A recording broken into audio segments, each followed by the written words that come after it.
پاکستان کی سیاست میں تہلکہ مچا دینے والی کتاب پارلیمنٹ سے بازار حسن تک جب پہلی دفعہ شائع ہوئی تو عوام کو اندازہ ہوا کہ ان کے سادہ، معصوم اور با کردار نظر آنے والے حکمران اپنی ذاتی زندگی میں کس قسم کے انسان ہیں۔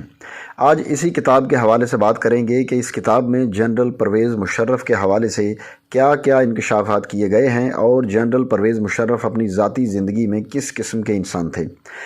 مزے کی بات یہ ہے کہ یہ کتاب شائع بھی جنرل پرویز مشرف کے اپنے دور میں ہی ہوئی تھی، جس وقت وہ مکمل طور پر ملک میں سیاہ و سفید کے مالک تھے۔ تو بات کرتے ہیں اس کتاب میں جنرل مشرف کے حوالے سے جو انکشافات کیے گئے ہیں ان کے حوالے سے۔ سابق صدر پرویز مشرف کا شمار پاکستان کے ان جرنیلوں میں ہوتا ہے جنہوں نے آئین کو پامال کرتے ہوئے حکومت پر قبضہ کیا اور پھر اپنے کھوکھلے نعروں سے عوام کا دل بہلاتے رہے۔ سابق صدر پرویز مشرف کا دور حکومت پاکستان کی تاریخ کے بدترین ادوار میں سے ایک ہے۔ اس دور میں پاکستان میں دہشت گردی کو فروغ ملا اور آج ہونے والے خودکش حملے مشرف دور کا ہی ایک تحفہ ہیں، جس میں مساجد، مزارات اور امام بارگاہیں بھی محفوظ نہیں ہیں۔ سابق صدر پرویز مشرف بھی شراب و شباب کی محافل کے رسیا تھے اور ان کے دور حکومت میں ان محافل کو بے پناہ فروغ حاصل ہوا۔ مشرف کی حکومت کے کئی وزراء کے سکینڈلز سامنے آئے، منظر عام پر آئے، جن میں ارباب غلام رحیم اور نیلوفر بختیار کے سکینڈلز نمایاں ہیں، جبکہ پرویز مشرف کی ناچ گانے کی ویڈیوز بھی منظر عام پر آئیں۔ پرویز مشرف جو کہ گانے اور ناچ کے رسیا تھے، ان کی ایک ویڈیو جس میں استاد حامد علی خان ایک پرائیویٹ فنکشن میں پرفارم کر رہے تھے، جس میں موصوف بھی شریک تھے، نے خود گانا شروع کر دیا۔ اسی طرح ایک اور ویڈیو بھی سابق صدر پرویز مشرف کی منظر عام پر آئی، جس میں انہیں فلم ایکٹر شان سٹیج پر لے کر آئے اور انہوں نے فلمی اداکاروں اور اداکاراؤں کے ہمراہ رقص کیا۔ مشرف اس نام نہاد آزادی کے حق میں تھے جو یورپ اور امریکہ میں ہے، جس میں شراب و شباب کو زندگی کا ایک نمایاں حصہ تصور کیا جاتا ہے۔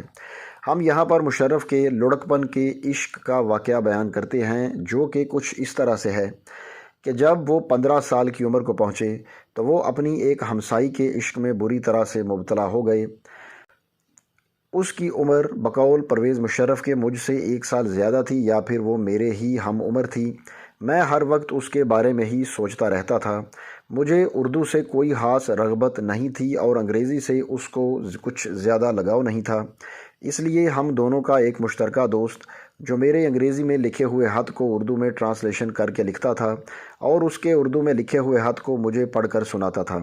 خط لے جانے اور لانے کی ذمہ داری میرے ایک دوست کے بھائی کے ذمہ تھی، جو کہ شریر بدن کا تھا اور کئی جگہوں میں بڑی آسانی سے آ جا سکتا تھا۔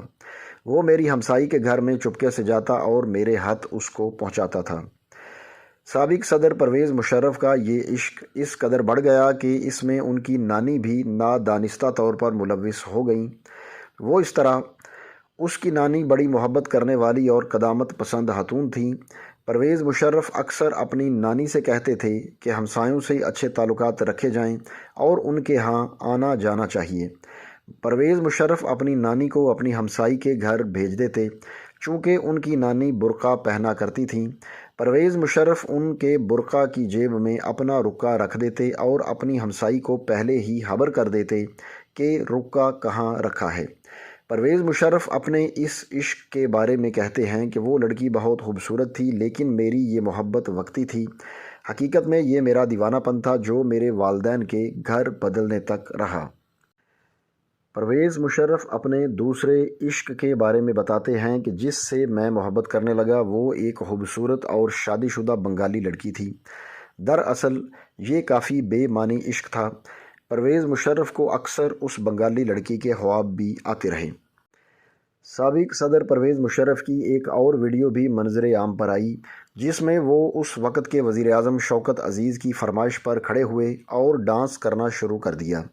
پرویز مشرف کا اس طرح شوکت عزیز کی فرمائش پر ڈانس کرنا ثابت کرتا تھا کہ ان دونوں کے درمیان کتنی ذہنی ہم آہنگی تھی، اور پرویز مشرف جو کسی کی بات سننا اور ماننا گوارا نہیں کرتے تھے کہ وہ کس طرح شوکت عزیز کی فرمائش پر ڈانس کے لیے کھڑے ہو گئے۔ دوستو یہ الفاظ تھے اس کتاب میں جس کا نام ہے پارلیمنٹ سے بازار حسن تک، جنرل پرویز مشرف کے بارے میں۔ تو ویڈیو کو لائک کر دیں، شیئر کر دیں اور چینل کو سبسکرائب کر کے گھنٹی کے بٹن کو دبا دیں تاکہ ہماری تمام ویڈیوز کے نوٹیفیکیشنز آپ کو سب سے پہلے ملیں۔ اب آپ سے بات ہوگی اپنی اگلی ویڈیو میں، تب تک کے لیے اللہ حافظ۔